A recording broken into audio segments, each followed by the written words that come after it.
کوفه کې یو سوداګر و نیک سړی و امانتګر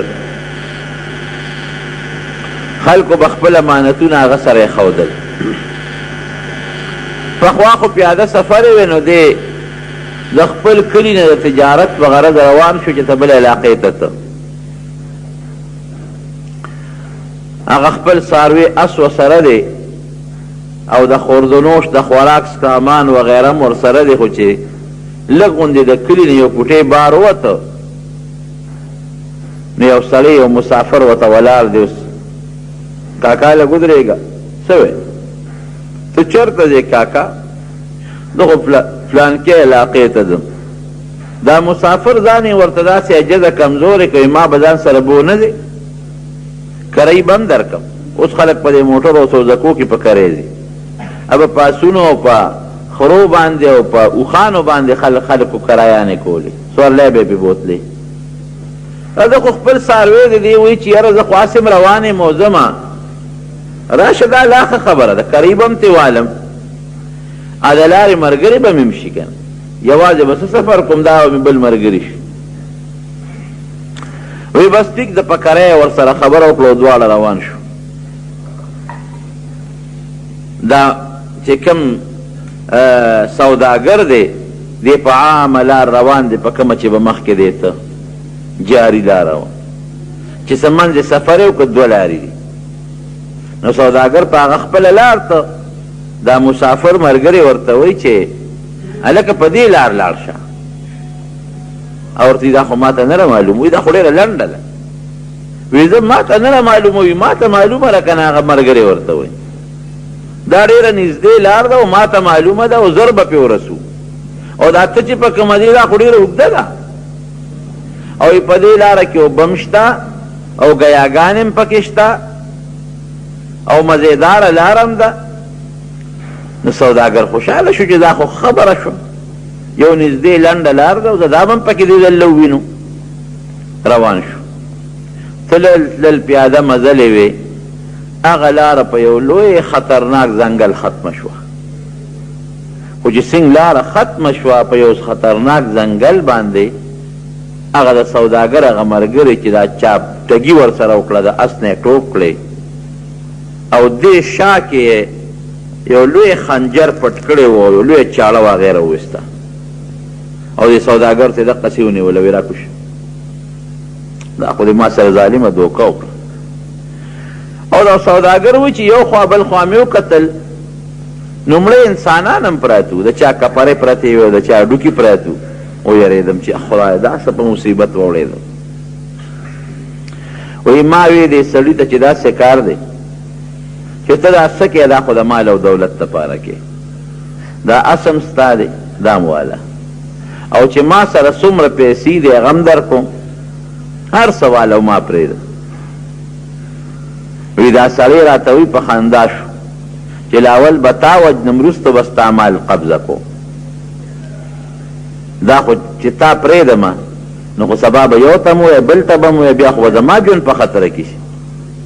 لومبې به تا وجنم او د هغې نه پس به دا مال زمی دا سوداګر ورته وایي چې ښه نو یو کار بیا وکړه اوس لچېدمه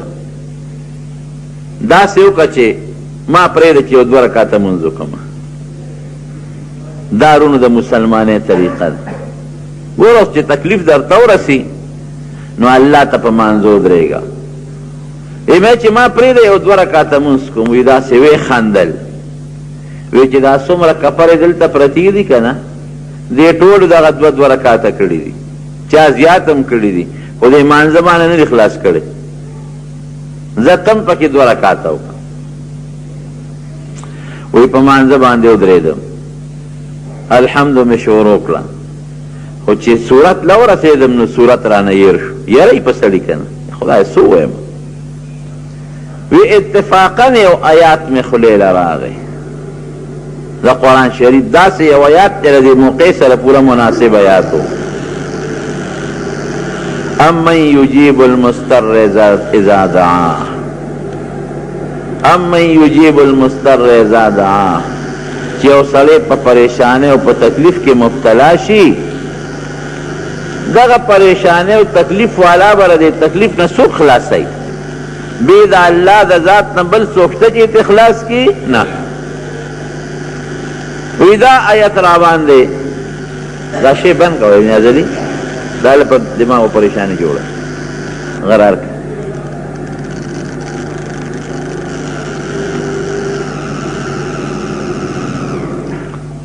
نو دا آیات را باندې فوراً میں اللہ دے خلی لرا وسط موقع مناسب. امن یجیب المضطر اذا دعا، چې یو سړی پریشان شي او الله ته سوال وکړي نو پریشانی ولا ما سوا د الله نه به څوک ختمه کې نشي ختمولی. وی دا آیات چې مې څنګه د خولې نه ووت ورپسې نور رانه هر څه هېر دي. وی دې کې مې د اسونو ټپار واورېده د خپو، څوک شاه سوار را روان دی او په تیزۍ را روان دی. وی دا ګنکپ چې دا ما پسې چاړه رایستې ده وی دې هغه ته ور مخامخ شو چې دا خو بل څوک په ما پسې څوک راغی که څه چل دی. وی هغه شاه سوار چې را نږدې شو که نه هغه سره یو نیزه وه. وی دغه غل دغه ډاکو یې په هغه نیزه باندې وو، یو غزار یې ورکړو، یو مضبوط شلقې ته وویسته او ویې غورځو او یې اور پې بل شو په هغه ډاکو باندې لمبې ته خیچ. وی زه د خوشحالۍ نه په سجده پرېوتم، مونځ پرانه پاتې شو چې سر مې روچت کو ته هغه شاه سوار د اس نه ناکوز دی او نیزه ورسره ده. وی ما ته وی ښه په اطمینان مونځ وکړه، الله د غټ مصیبت اخلاص کړ. وی مې چې ته څوک یې؟ اوس په هغه ګڼکپ اور بلیږي، لمبي دي پې مردار پروت دی. وی ما ته وی چې زه د دې آیات امن یجیب المضطر اذا دعا د دې غلام یم.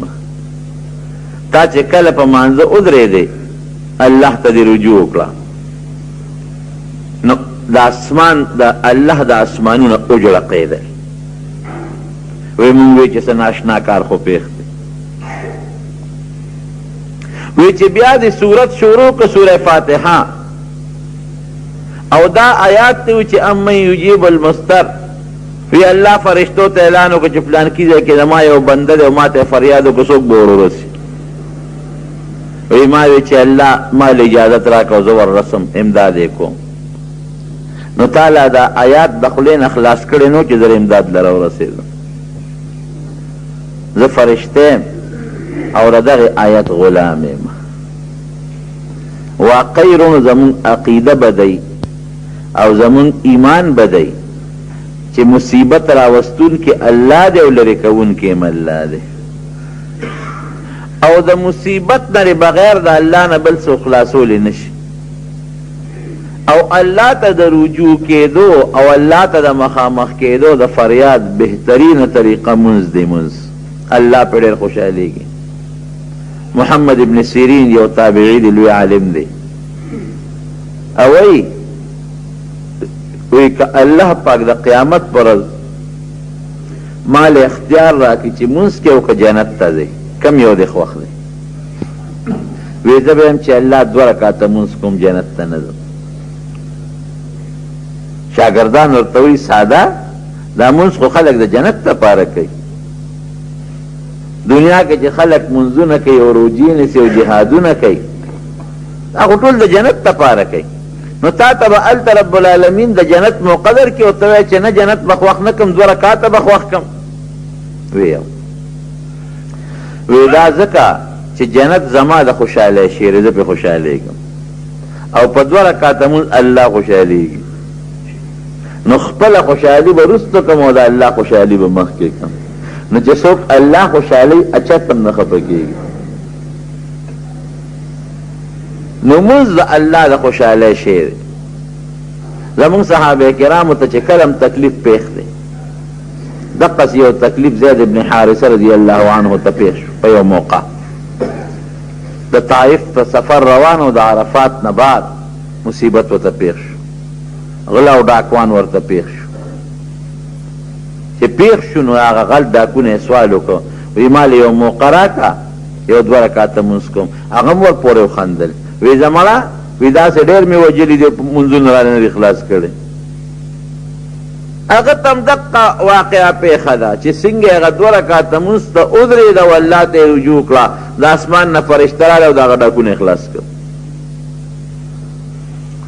بل یو لوی صحابي دی حضرت خبیب رضی الله عنه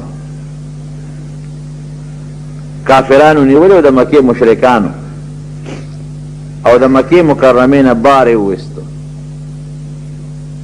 تنعیم ته چې دا کوم ځای نه اوس خلک د عمرې نیتونه کوي هلته یې وویست او یو لوی لرګي یې ورته ښخ کړی په سولیکه یې میخونه یې وله په وجود ټکوال او ورته څه وایي وی ماله د یو 2 رکعاتو مونځ موقع راکړه 2 رکعاته مونځ یې وکړه خو هغه په دې خیال ونه کړه چې د کافرو نه خلاص شم هغه وی راشه د دنیا اخیري وخت چې الله ته په رجوع تېره کړم په مانځې تېره کړم وی 2 رکعاته مونځ مې وکړه او بیا مې کافرو ته بیا مخ ور واړو دا یو کافر په هغه موقع ولاړ وروسته مسلمان شو په خپله وی وی چې مونځ یې وکړو مونږ ته یې مخ راواړو وی یاره ډېر زیات خوند یې مونځ راکړه تاسو به وایئ چې د مرګ نه یریږي ګنې اوس به مې دا مونځ لږ اوږد کړی دی لاعلاً مې ځکه وکړه چې تاسو په ما دا ګمان ونه کړئ چې دی ګنې د مرګه یریږي نو زما وروڼو مونځ الله ته رجوع ده په هره موقع باندې څه قسمه پریشانی یا تکلیف چې انسان ته ورسي او دې اسان او نږدې حل غواړي چې د دې پریشانۍ او د تکلیف نه په اسانه ما الله خلاص کړي د مانځه نه بهترین عمل بل نشته دی او بیا د شپې مونځ هغه وخت کې مونځ نبی علیہ السلام فرمایي چې الله پاک انسان ته ډېر زیات خوشحالیږي په هغه وخت کې چې خلک اودي او دې پاسې الله ته ودرېږي او په فرشتو فخر کوي چې تاسو خو وی چې د انسان نه پیدا کوه دی به وینې تویې او فسادونه به کوي دا د ګوره نور مخلوق اوده دي او د ګرمه بستره پرېښوده او ما ته ودرېده او زما عبادت کوي امام احمد ابن حنبل به د شپې 300 رکعاته نفل کول 300 رکعاته نفل د شپې به یې کول امام ابو حنیفه رحمت الله علیه به 2 رکعاته مونځ کو د شپې ماسخوتن مونځ به وکړو تر د سهاره پورې 2 رکعاته مونځ به یې کو په یو رکعت کې به یو ځل قرآن شریف ختمو او په بل رکعت کې به بیا قرآن شریف ختمو 2 ځله به قرآن ختمو 40 کاله د ماسخوتن په اودس د سهار مونځ کړی 40 کاله او علم یې څونه زیاتو د قرآن او د سنت نه د احادیثو نه 12.5 لکه مسائل یې رایستلي دونه رب العالمین ورته علم او پوهه ورکړی و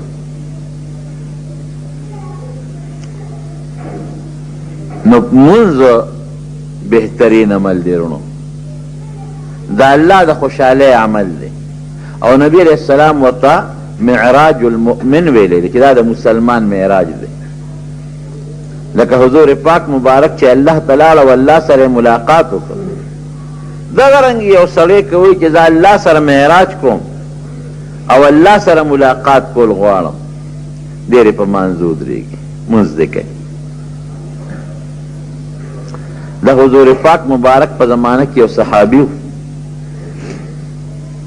کور ته راغی نو بیبي ورته فریاد وکړ کور کې تپوس کوي د خوراک څه شته ډوډۍ راوړه بیبي ورته وایي تا څه راوړي دي ټول جومات کې ناست دی مونځونه کوي ورشه د کور ګاونډ دی سړو ته وګوره څوک ځان له پټو کې خدمت کوي څوک تجارت کوي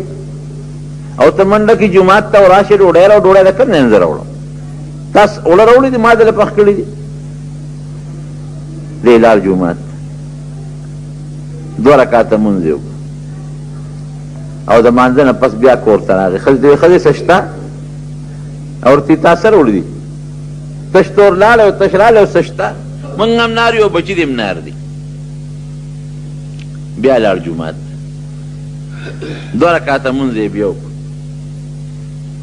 چې بیا راغی وی ښځې خوراک څه شته ښځې پورې وخندلې ته نن لیونی شوې خو نه سړیه څه راوړه چې درله پاخه کم نو بیا وغواړه زه د کمې څه راوړم نه خشاک شته او نه اوړه شته او نه د پخلي څه انتظام شته دی بیا لاړ جومات الله ته ودرېږي پروردګاره بل چل مې نه دی زده بغیر د یو کار نه دقه مونځ مې زده دی که ډوډۍ راکې هم او که نه راکې هم ستا خوښه ده. چې په درېیم ځل کور ته راغی وی ښځې څه شته؟ وی سړي راشي یوه ناشنا لوبه شروع شوې ده. وی میچن تاویږي اوړه راغورځوي، نه څوک شته چې پکې دانې ور واچوي او نه تاولو والا شته. اوس میچن ته خو به غنم ورچوي نو اوړه به راغورځوي او تاولو والا به لاس تاوي نو هغه پل به تاویږي که په خپله قدرتي ته ور تاویږي لکه د بجلی مشین چې دې زمانه کې څنګه اوس تاویږي. میچن تاویږي اوړه راغورځوي او لګیا یم چې څومره زمونږ د کور لوښي دي هغه مې ټول د اوړو نه ډک کړل. هغه پخوا چې ته یو قصه مشهوره دی دروغ به وي خو خیر دی عبرت ته. هغه سړي به وي هګۍ به د چرګې به سرو زرو هګۍ اچوله، چرګه سرو زرو نه اچوي خو یا عبرت خبره ده. ویده وي چې راشه په مرۍ وله چاړه کېږي چې غونډې دي په یو ځل راوباسم زه به روزانه یو هګۍ اچوي او چاړه وله په مرۍ کېږده غونډې به ترې راوباسم. یا لاره کړه چرګ هم لاړه او هګۍ هم لاړه. نو زم دا سوچ کړی چې ته راشه دا د میچنې دا پل اوچت کا چې پته ولګي چې د اوړه دا کم ځای نه راځي. که چېرته غونډ چې ته غاري چې بس غونډې ته په یو ځل راوباسو. خو چې د میچنې د پل دی ګوتې یوړې میچن ودرېده چې خو یې قتل تنور هم ودرېده. راغی نبی کریم صلی الله علیه وسلم او حضور پاک مبارک ته ټوله خپله قصه وکړه. نبی علیہ السلام مبارک ورته فرمایي فلان کی وی زما د قسم په هغه ذات چې دې دنیا ته پیغمبر را لېږلی که تا د میچنې دغې پل له ګوتې نه وې وروړې نو تر قیامته پورې به تاوېده او د اوړه به یې راغورځول او دغې تنور به تر قیامته پورې دا ډوډۍ راغورځولې. نو زمونږ د علما وایي چې دا ولې؟ وی ګوره دی چې با الله ته ودرېده نو اعتماد او یقین یې په الله و چې ماله به الله رزق راکوي. ته چې مانځه ته ودرېږې نو مقصد داسې په الله یقین شي که خدای مقدمه مې پېښه ده یا بیماري راته پېښه ده یا تکلیف پېښ دی نو الله ته ځکه ودرېږي چې ستا اعتماد او یقین په الله راشي چې الله به مې بچ کوي. نو د دې سړي یقین هم په الله راغی، په الله اعتماد راغی چې الله به رزق راکوي. نو ګورې الله پاک په اسباب هم رزق ورکوي خو الله په دې هم قادر دی چې بغیر د سبب هم رزق ورکوي. په دې قادر نه دی دی که نه؟ تېره جمعه د نبي علیه السلام معجزې مې درته بیان نه کړې. هېڅ سبب به نو او پروردګار به رزق ورکو. یو جام اوبو باندې کې به دونه ډېرې شوې چې ټول صحابه کرام به ورباندې ماړه شو. نو بې سبب هم الله رزق ورکولی شي، په دې قادر دی. نو د دې سړي چې کله اعتماد په الله شو او الله سره دا خبره کلکه کړه چې پروردګار ته به دا روزي او رزق راکړې چې تا نه راکړې که نه نو نه تجارت لازم او نه بل خوا ځم. دا الله کولی شي خو ګورې دی په دنیا کې ځان له عادت نه دی جوړ کړی. نو چې دې څنګه راغی او د میچنې پل یې ګوتې یوړې نو هغه اعتماد یې بدل شو. دې خو یې سوچ راغی چېره دا غنم د کمې راځي، دا اوړه د کمې راځي. هغه چې په رب العالمین یې کم یقین و هغې نه توجه دې بل خوا شوه. دا نه چې ګنې په الله یقین ختم شو، نه اورېږه ګورم چې دا غنم د کمې یعنې هغه سبب ته نظر شو. نو چې سبب ته نظر شو نو بس الله تعالی خبر اسبابو ته پرېښول. ظاهري کې خو بیا غنم نو سبب نو میچن بنده شو. او دا حقیقت دی. ګورې په دې مونځ کې حکمت دا دی چې ستا یقین محکم او کلک عقیده په رب العالمین راشي. یو سړی دې ضمن کې د عبرت یو خبره درته وکړه. یو سړی هغه وی چې خدای پاکه ډوډۍ دې نه راکړې که نه او دې خولې ته دې راله نه رادننه کړې دې خولې ته نو شخوند به هم پې ونه وم. دا پوره متوکل بای سړی خو زه وی د اوړه راکړم ځان له به پاخه کړم. ادي وی نه اوړه پخلی خو څه کوې چې ګوتې به هم ورته نه ښکته کومه چې دې خولې دې راله راوړئ. نو دونه امتحانونه به الله سره نه کوي. الله دا کار کولی شي دا ده چې نشي کولی. چې کوم سړی په کټ کې مریض پروت دی بله دې خولې له دا ډوډۍ څوک رسوي؟ الله رسوي که نه. بل سړی ورته مجبوره کي هغه خدمت دی راولي او دې خولې له ورته نوړی اوچتوي، خو نه د امتحانونه په الله باندې کوي. ده وی داسې کوم، الله وی ورېږه زم در سره دا چل کوم. لاړ د خپل کور وطن نه که دلته غواړه دلته یې، خو ښځه به راله خولې له ډوډۍ راوړي، بچي به یې راوړي. چېرته یو دشته کې ځان له یو جونګړه جوړه کړه، د دریاب په غاړه باندې و، هغې کې دیره شو. او بس ناست دی الله ته هم په دې سوچ دی چې خدایه تا ماله خوراک دې خولې له نه راوړې که نه، نو شخوند به هم پرې نه وه، که دې مخکې مې پروت یې مې نه راوچتو. یو ورځ پرې تېره شوه، دویمه پرې تېره شوه، نارې پرې تېرېږي. د شپې چې دغه علاقه کې غلو غلا وکړه، چې غلا یې څنګه وکړه نو پې باران شو، هغې رالل دې جونګړې له، د هغې خیال نه چې دې کې لا سړی دی. زه خو جونګړه د چا ځان له جوړه کړې ده، سړی به کور ته تللی، جونګړه به خالي پرته وي. نیغ رالل په دا جونګړه ورننوتل، چې ننوتله اوس دې پکې پروت دی. هغه له هم یارېدله او بیا وایي چې دا سړی هم په دې جونګړه کې پروت دی، څوک عبادت به ځان لګوي را پیسو. هغې ځان له هغه چې کوم خوراک مراک غلو په هغه کلي کې غلا ملا کړې وه، خوراک مراک یې ځان له برابر کو. باران دی او زول طوفان دی، دلته به ځان هم مالو کو، طوفان به ودرېږي زو به ده ته وایي ته مه خوره، دله ورکوي. چې دله خوراک ورکوي نو دی خوره که نه، نو دی ګوتې هم نه وروړي او خبرې هم نه کوي. او وایي چې د غلو کوم مه شروع که نه. هغه وایي داسې کار دی چې دا سړی یخنی والی دی، د ژمي دی سخت هوا والی دی، او دا ناجوړه دی. او ظالمانو خپل خوراک وروسته کوي، او داسې کوي چې لاول دا سړی د څه غم په کار دی. یعنې که دا مړ شو که نه، او سبا مونږ چې ته ونیوي شو نو وایي چې دا سړی هم تاسو وجلی دی. وایي ده سره څوک وایي بس یخني شوې ده، اور ورته بلو، مونږ به هم ګرم شو، دی به هم ګرم شي، اور یې ورته بل کړی. چې بل کړی دا جامې داسې معلومېږي لکه کلي شوي، الوی ولا پخ کړی ده، یې خوره که نه، دی بیا ګوتې نه وروړي. چې دا غلو کوم مشر دی، هغه ویې لکه یو چل کو، دا څاروی چې کله ناجوړه شي که نه، ما هم دا غوا مخکې ساتلي دي، چې څاروی کله ناجوړه شي نو دی دا ګیا نه خوري، نو خلک وله په خوله کې په زور ګیا وربنډي. داسې ده که نه، وایي چې شخوان یو ځل والي نو بیا به خوري. نو هغه د غلو چې کوم مشر دی، هغه وایي داسې کار کوو چې دا خوله وله وازه وي، دا جامې کلي شوي دي. نو یو نوړی الواک هم پرې خوله کې ور ومنډل او لږ یې خوله وګرځېده، بیا په خپله خوري.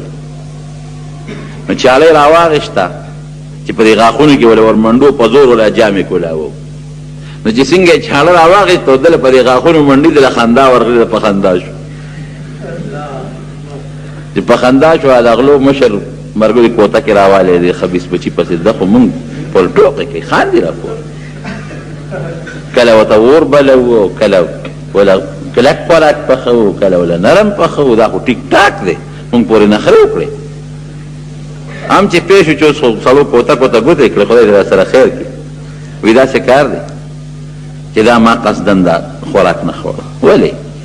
وایي ما الله سره دا وعده کړې وه،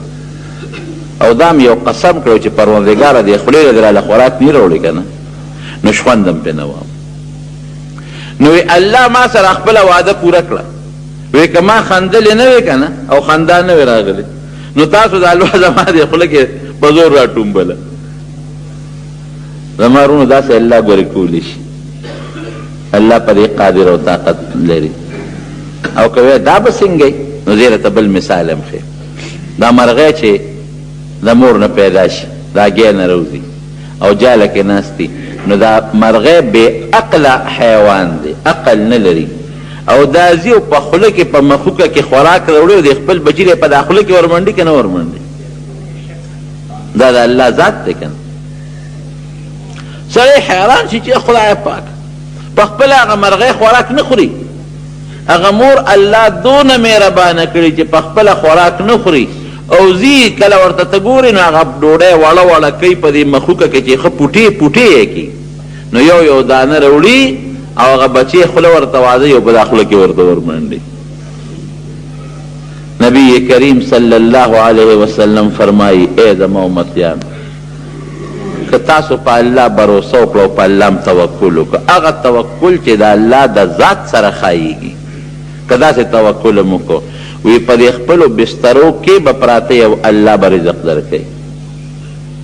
وی دې مارغانو ته نه ګوره سار چې د جالې نه اوځي نو اوږي اوځي او ماښام چې راځي نو مړی راځي. وی لیکن ستاسو په الله توکل او اعتماد نشته. نو روزي رسان رونو الله دې ګوره پریشانی راوستون کې الله دې لرې کوون کې الله دې مقدمه او تکلیف درته الله جوړی لرې کوي به دنه الله مصیبت براولی الله لرې کوي به الله بیماری براولی الله لرې کوي به الله. خو که په دې ټولو څیزونو کې موږ په خپل رب یقین وساته او په الله ذوالجلال اعتماد وساته نو خبره مې د هغه صحابي کوله چې رب العالمین ته ودرېد او 2 رکعاته نفل یې شروع کړو. حضور پاک مبارک ورته فرمایي وي اے فلان کی زما د په هغه ذات قسم چې دې دنیا ته پیغمبر لېږلی یم که دا پل د میچنې دې نه وي کوز کړی تر قیامته پورې به تاوېده خوله به یې راغورځول او تنور به تر قیامته پورې ډوډۍ راغورځول. اوس به ستا په زړه کې یو سودای لکه مونږ خو منځونه کوو زوی ناجوړه شي مور لګي مونځ کوي خو نه جوړېږي. ما ته تکلیف یې ودرېږدم الله ته مونځ کوم زما نه تکلیف خو نه ختمېږي. نورونو زمونږ مونځ نه دی ګورې ان الصلاة تنهى عن الفحشاء والمنکر. قرآن کې الله فرمایي چې مونځ سړی د نارواونو د قبیحو د ګناهونو نه ساتي. او یو موقع کې نبی علیہ السلام ته یو صحابي شکایت وکړ صاحب فلان کې سړی چې دی د شپې غلا کوي د ورځې مونځونه کوي او د شپې غلا لځي وی انشاءالله چې دا مونځ به د غلا نه منې کړي. نو ته وایه چې مونځ خو د څوک غل د غلا نه منې که او نه ډاکو ډاکې نه منې که او مونږ خو مونځ کوو زمونږ مصیبتونه خو نور هم زیاتېږي کمیږي نه. نو زما وروڼو زمونږ مونځ نه دی او مونځ څه ته وایي مونځ درته اوس ښیم. د نبی کریم صلی الله علیه وسلم 2 صحابه په یو سفر کې وی تاسو به دواړه مخامخ په هغه دره کې ودرېږئ او زمونږ څوکۍ به کوئ. دواړه صحابه لاړل او د غرونو په هغه منځ کې په هغه دره کې ډېره شو چې نبی علیه السلام وفرمیل چې زمونږ څوکۍ به کوئ. هغه یو صحابي دی بل ته ویل لکه هسې نه چې خوب راشي او په دې دره څوک د دشمن حمله ونه کړي ځکه حضور پاک مبارک چې مونږ دلته مقرر کړو نو څه چل شته خوب را نشي. ابل ورته وی چل به وکړو که نه وی چې سړی مونځ کوي په مانځه ولاړ خوب نه ورځي نو تو د شني مشپه به زه مونځونه وکړم او چې زه ستړی شم نو تا به راپاسوم نو باقي نیمه شپه ته مونځ کې نو بس مونځ به کوو او مخامخ به ګورو نو که څوک راځي نو ما به راویښې مونږ به ملګري راویښو مخامخ په میدان کې صحابه او نبي علیه السلام پراتو. نو دا یو کس اوده شو دا بل کس په مانځه ودرېده. ګوره حضور پاک مبارک ته خو به وحی کېده د کشف خاوند و د معجزې خاوند ورته پته وه په دغه دره څوک دشمن را روان و چې راغې ویې کتل چې دا سړی خو په مانځه ولاړ دی نو دشمن بیا یریږي هم ډېر زر د هغه دا خیر چې دا به یو کس نه دا به ډېري ورېږه معلومات یې کوو نو هغه دشمن دا هغه دی نه غشې ورته برابر کوشش یې ورته واغېسته او دا صحابي اوس په مانځه ولاړ دی یې وویشته اوس په مانځه ولاړ په غشي ولګېد نو چې په غشي ولګېد نو غشي په کلاس وویسته ویې غورځو بیا په بازول بل غشي یې وویشت چې بل یې وویشتم زر هغه به مو غورځو په مانځه به ولاړ هغه په بل غشي وویشت هغه ویل چې دا څنګه چل دی غشي باندې دی لګي او که نه لګي او که لګي نو سړی دی او که هسې ثبوت دی هغه لګیا دی په غشي یې ولي او دی په دا مانځه کې د هغه شي نیسي بار یې غورځوي او خپل مانځه باندې ولاړ دی. دا بل ملګری راویښ شو چې راویښ شو څنګه او ده ته یې وکتل یې لکه تا باندې خو د وینو شیبې روانې دي وینې در نه بیږي بس هغه خو اول هغه دشمن باندې حمله وکړه دشمن خو تښتېد او دی هماغسې په خپل مانځه ولاړ سلام یې وګرځاو او د سلام نه پس ملګري ورته وایي ته په ځان نه پوهېږې یاره وی قسم دی یو صورت مې د قرآن شریف شروع کړو وی دومره خوند یې را کړی و او دومره په خوند هغه صورت د قرآن شریف مې و چې نه په دا غشي پوه شوی یم او نه په دا درد پوه شوی یم او نه په دا وینو پوه شوی یم. مونځ دې ته وایي. عبدالله ابن زبیر رضی الله عنه په خپل کور کې په مانځه ولاړ، بچی ورسره خوا کې پروت دی په بستره، چېرته د بره ناخو د کجورو چتونه او کچا دیوالونو چېرته به مار برد ختلی دی هغه د دې زوی پرې خېټه را پرېوت، د زوی په خېټه چې سنګ مار را پرېوت، زوی چغې کړې چې مور یې وکتله، مور یې چغې کړه، اوس دې په مانځه ولاړ دی عبدالله بن زبیر رضی الله عنه، او مور یې په هیبت بار ووت او چغې کړه خلک راشئ مار دی. د جومات نه یو لارو کوڅو نه خلک راوچلېدل، هغه مار د هغه زوی د هغه خېټې نه الله وښویو، هغې کوټه کې چوکې راواغېستې، هغه مار یې مړ کړ. اوس په خپل مانځه ولاړ دی چې مونځ یې کله خلاص کړ، ښځې ته وایي ښځې وایي څه شور شان نو داسې څه شور غوندې مې واورېده. وایي سړیه اوس به دې زوی مارم چیچلې وجلې به او د دنیا خلک راغلل او ټس او ټوس او د لرګو ډګار شروع شو او ته وایې څه شور شان نو، وایي زه نه یم پېښ شوی، چې معمولي غوندې شور مې دغوږه شو. دې ته مونځ وایي. نن دلته مونځ کوو او پکې دنیا خپل حساب کتاب هم مونږ زمونږ دې ته ودرېږي، د دنیا پوره حساب وکړو. دکاندار چې مانځه ته ودرېږي پکې د دکان حساب کوي، زمیندار چې مانځه ته ودرېږي پکې د پټي حساب کوي، ملا چې مانځه ته ودرېږي خپل سبق پکې زوتی چې کوم سبق به سهار وی موسم یې وویل. دا زمونږ مونځ دی. یو سړي نه شیشې یې ښودې وتې روک شو، پیسې چېرته یې ښودې په خپل کور کې روکې شوې، چې دې روکې شوې سوچ کوي چې خدایا پیسې مې کوم ځای ایښې دي، پیسې مې کوم ځای کې ایښودې، یېرې مې یار خپل استاد له ویل صاحب پیسې مې چې ته کور کې ایښې دي اوس نه یم پوه چې چا یوړې که ما نه ځای یېر دی. هغه داسې کار وکړه الله به خیر کړي، ته مونځ باندې لمونځ وکړه. په مانځه ودرېده، چې په مانځه ودرېد مانځه کې ورته ډېر یاد شو چې لکه پیسې خو مې پلان کې ځای کې ایښي، چې سلام وګرځه ورغلی وال هغه ځای وکړه پیسې پکې پرتې وي. خپل استاد له لاړه ورته وایي دا څه مسله وه؟ نو یې ګوره وایي دا شیطان ستا په دماغو یو دغه راوسته، یو وسوسه راوسته، ځای د نه هېر کړه. نو په مانځه چې ته ودرېدې نو شیطان خو هلته کې په مانځه کې خو شیطان وسوسې بیا انسان ته اچوي که نه، نو شیطان پوه شو چې دا خو لږ مصیبت دا خو دې په مونځونو اوس 2 رکعته پس بیا 2 رکعته دي، 2 پسې بیا راشه زر ورته پیسې یادې که چې مونځ پرېږده د خپلو پیسو پسې ځي. زمونږ دغه مونځ دی. مونځ ته چې ودرېږو څومره چې زمونږ د ورځې حساب کتاب یې ټول په مانځه کې وکړو. دا زمونږ مونځ دی. دا مونځ وایي مونځ خو مونږ د نارواو نه منې نه کړو، نو تا مونځ وکړو څه ګپ شپ ته ولګوو. مونځ خو مونږ د غلطو نه خلاص نه کړو، مونځ خو مونږ د مصیبت نه خلاص نه کړو، مونږ خو مونځ کوو تکلیفونه خو نور هم زیاتېږي. تا مونځ کړی دی، رښتیا وایه مونځ دې ته وایي. حضرت ابو هریره رضی الله عنه عمر د نبی علیہ السلام سره لږ تېر کړی و، 3.5 کاله تقریبا، او احادیث د نبی علیہ السلام نه 5315 یا تقریبا نقل کړي دي. نو بعض صحابه به داسې لږ غوندې طنز غوندې کوو، وایي ستا وخت لږ دی د نبی علیہ السلام سره او دونه احادیث تا د نبی علیہ السلام نه نقل کړي دي. نو دی هغه صحابي ته وایي یو تپوس ته نه وکړه؟ وایي او وی بیگا نبی علیہ السلام نه ماسخوتن په مانځه کې کم کم سورتونه لوستي دي. هغه حیران وی مونځ د نبی علیہ السلام پسې نه دی کړی؟ وی کړی مې دی که نه؟ خو وی کم کم یې پکې لوستي دي. هغه حیران وروره وی تاسو دغه مونځ دی، دغه حال دی چې دا راته یاد نه دی چې امام صاحب په مانځه کې کم کم سورت ولوست، دا راته یاد نه دی. وی دا ولې؟ وی تاسو به لګیا وی تجارتونه به م کول او چا به خپلې زمیندارۍ کولې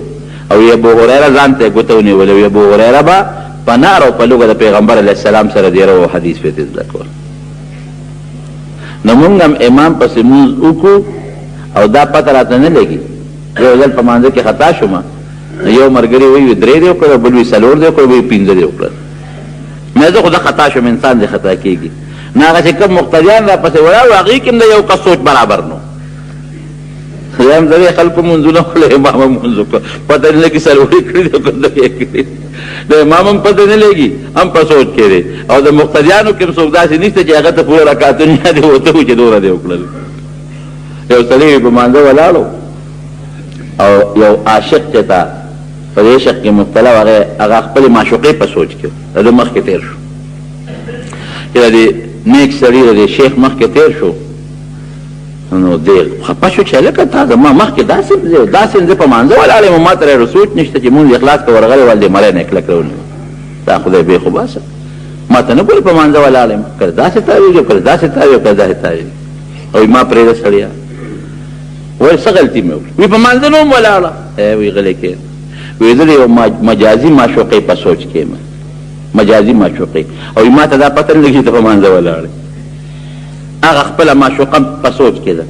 تا نه نیم خبر چې ته د مانځه ولاړې او ته د حقیقي معشوقې په طلب کې او تا ته زه ښکارم چې زه ستا مخکې تېرېږم را تېرېږم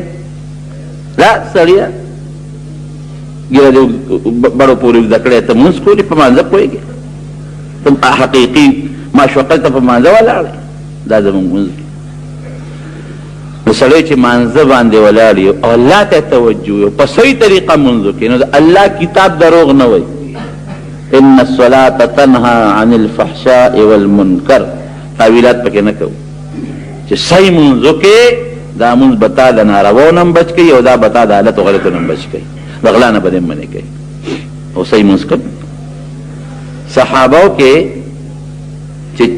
اندام به اوس خو اپریشن کوي خلک چې لاس خاشي یا خپس خاشي اپریشن ولو کې هغه اندام ته پرې کړي هغه د نشې ستن ورته وایي په هغه زمانه کې خو د نشې ستن نه اپریشن تیټر وي نو چې صحابو باندې به کله داسې تکلیف راغی چې لاس یا خپه به یې ترې پرې کوله وی صبر وکړئ چې په مانځو درېږي نو بیا به لاس او خپه پرې کوو د حضرت علی رضی الله عنه په وجود کې غشی نښتې و غشی ناغشې تاسو په دې عجایبګر کې به کتلي هغې کې وزرې شانتي چې په غوښه کې ورشي او بیا راوباسي که نه نو هغه به لا غوښه ځان سره راوباسي نو چاوي چې د هغه شي به دې څنګه راوباسو وی صبر وکړئ چې په مانځه ودرېږو راوباسو ته نو چې په مانځه باندې ودرېد هغه شی ته راوویسته نو چې مونځ اخلاص که سلام یې وګرځو هلکه وي دا دلته شور رسو دومره پوه نه شو چې زما د وجود نه غشي وځي پته ورته نه لګي چې دا غشی دی او دا پته ورته نه لګي چې زما نه ګوته پرې کېږي او زما نه لاس پرې کېږي په مانځه به ودرېدل داسې به الله ته نه شو حضرت ابو طلحه رضی الله عنه په باغ کې مانځه ته ولاړو باغ یو باغ قیمتي اعلی ناګانې یو مرغۍ راغله باغ دونه ګورو چې هغه مرغۍ به کله په یو طرف الوته او کله په بل طرف به الوته او کله په بل طرف الوته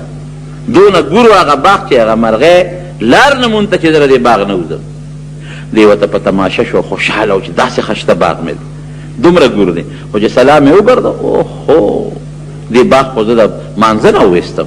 خشوع خضوع یې راله خرابه کړه فورا یې د الله په نوم هغون باغ وقف کړه چې کوم باغ زما د الله په منځ کې رکاوټ پیدا کېږي او زما نه منځ خرابوي دا باغ د الله په نوم وقف نو کان رسول الله صلی الله علیه وسلم اذا حزبه امر فزع الى الصلاه دا حضرت حذیفه ابن الیمان رضی الله عنه حدیث دی چې کله به نبی علیہ السلام مبارک ته څه قسمه پریشانی پیښه شوه مانځه ته به ودرېدو حضرت عباس ته نه وایي کاکا راشه یو شی راته ښیم داسې څیز چې راته لس قسمه ګناهونه معاف کړي الله نو صلاه تسبیح یې ورته بل صحابي راغی وایي صاحب ګناه مې کړه صلاه توبه یې ورته خو چې څوک نبی علیہ السلام ته راغلي او د پریشانۍ شکایت یې کړی دی بل یو صحابي راغی وایي صاحب ګناه مې وکړه وایي غرق شم تباه شم هلاک شم وی ولې وی بس یو خطرناکه ګناه رانه وشو غږ یې ورته ونه کړ مونځ یې وکړ سړی بیا راغی وی صاحب ګناه سره بس وکړم وی مونځ یې مونږ سره وکړه که نه وی بس چې مونځ یې وکړ څه معاف شو که نه مونځ بهترین عبادت دی الله ته ولاړه ده او د مسلمان د خپل پروردګار سره معراج دی معراج حضرت ابو بکر صدیق رضی الله عنه په مکه مکرمه کې کافرو تنګ کړ ډېر زیاتې تکلیف کې کو نو هجرت یې کو نو یو کافر دی په مکه کې هغه وله راغی ابو بکر څه کوې وی ځم حبشې ته وی حبشه کې څه کوې وی بس د مکې نه تختم هجرت کو ولې وی د خپل قوم مې نه پرېږدي راځه سړیه وایي ولې به نه پرېږدي زه د لامن در کوم رای ورته پورته دننه کړو په مکه کې اعلان وکړو او د مکې سرداران ټول راغونډ کړل وی ګوره ابوبکر خو ډېر ښه سړی دی شریف انسان دی زمونږ د قوم سړی دی تاسو ولې دې تنګوئ پرېږدئ دې پوه شو خپل دین یې پوه شو خپل عبادت یې پوه شو هغه سرداران د مکې وایي ورته د ابن سعنه ته چا چې امان ورکو وی داسې کار دی چې موږ دته غږ نه کوو خو دوی یو کار شروع کړی دی دې روز د خپل کور مخکې ځان له جوماتګۍ جوړ کړی دی هغه د کور مخکې ځان له یو رپوټ چبوتره جومات جوړ کړی او دې کې مونځ کوي او قرآن شریف په زوره تلاوت کوي نو زمونږ بچي راشي ورته ولاړي زمونږ ښځې راشي ورته ولاړي او چې ابوبکر صدیق په تلاوت کو نو ده به ژړل او رښتونی تلاوت هم دقه چې سړی ورسره وژاړي او نبی علیه السلام فرمایي چې تلاوت سره وژاړه که جلا نه درځي نو په زور ځان په ژړا کا ژړغونې کا ځان وی دې ژاړي زمونږ بچي او ښځې ورته ولاړي نو مونږ یېرېږو چې هسې نه زمونږ ښځې او بچي د مسلمانان نه شي نو مونږ ابوبکر ته غږ نه کوو ځکه چې تا امن ورکړه مونږ هم امن ورکوو خو په دې شرط چې دی به دا خپل مونځ کور کوي بار به نه کوي ابن سعد راغی ابوبکر صدیق رضی الله عنه ته وایي چې صاحب بس داسې کار دی چې ما دله امن واغېشت څوک به راته غږ هم نه کوي خو ته مهرباني وکړه دا خپل مونځ دې په خپل کور کې دننه کوه ټیک شو څو ورځې حضرت ابوبکر خپل مونځ به کور کوه خوند یې ورنه کړه بار راووت بیا هغه خپل جومات کې دي لارې په غاړه یې ځان له چبوتره جوړه کړې وه په مانځه به ولاړو او په زور زور به تلاوت کو او جړل به هغه کافر چې څومره هغې هغه خپل ملګري کافر ته ورغلل وی ګوره تا ابوبکر له امان ورکړ او موږ ستا په وجه دې پرېښود هغه د هغه خپل شرط خلاف ورزي کړې ده او بیا بار راوتلی لمونځ کوي او زمونږ بچي چې په لاره ځي ورته ولاړي زمونږ ښځې ورته په لاره ولاړي مونږ یېرېږو هسې نه زمونږ بچي او ښځې په فتنه کې پرېونځي اسلام ته به فتنه وي دا مسلمانان نشي یا خو ابوبکر ته وایي چې دا مونځ خپل کور کوي او یا ته خپل امان واپس واله مونږ پیشه ابوبکر پیشه مونږ یې ښکاره مونځ ته نه پرېږدو پټ دی کوي هغه کافر راغی ابن سعنه ابوبکر ته وایي چې ابوبکر ګوره تا سره ما شرط ښودی او تا د شرط خلاف ورزي وکړه بیا دې بار مونځ شروع کړو تلاوت په زوره زوره کې او کافر دې ته نه پرېږدي نو داسې مهرباني وکړه چې یا د ما شرط ومنه خپل کور مونځ کوه او یا ما ته خپل امان واپس کړه ته پوهېږه او کار دې پوهېږه ابوبکر ورته څه وایي وایي تا ته ما خپل امان واپس کړه ما له د الله او رسول امان کافي دی اره له کافي دی دا مونځ نه پرېږدم هم هلته د کور مخکې دروازې مخکې د جومات کې به ولاړو مونځ به یې کوو په زور به پکې تلاوت کوو زما وروڼو مونځ نه بهترین عبادت بل نشته او بیا د شپې مونځ چې تهجد ورته وایي حضور پاک مبارک په رمضان کې عایشه صدیقه فرمایي ټوله شپه به عبادت کوو مونږ به هم پاسولو چې عبادت کوئ او دا ړومبۍ شپه چې به اعتکاف ته کېناسته نو ماسخوتن نه تر سهاره پورې به یو شان ولاړو مونځ به یې کوو تهجد اخیری شپه کې چې کله سبا نه مخکې داسې وخت کې دی پاسې چې دی پکې خپل اودس هم وکړي او کم از کم اته رکعته نبي علیه السلام تهجد کړي دي څلور یې هم کړي دي شپږ یې هم کړي دي اته یې هم کړي لس یې هم کړي دي خو اته رکعته د حضور پاک مبارک لږ زیات معمول نو تهجد د شپې دقه وخت الله پاک انسان ته آواز کوي اے انسانه څوک سوالګر شته چې د وله سوال قبول کړم څوک رزق غوښتونکی شته چې د ډوډۍ وله ورکړم څوک بخنه غوښتونکی شته چې زه وبخم دا درې اواز الله کوي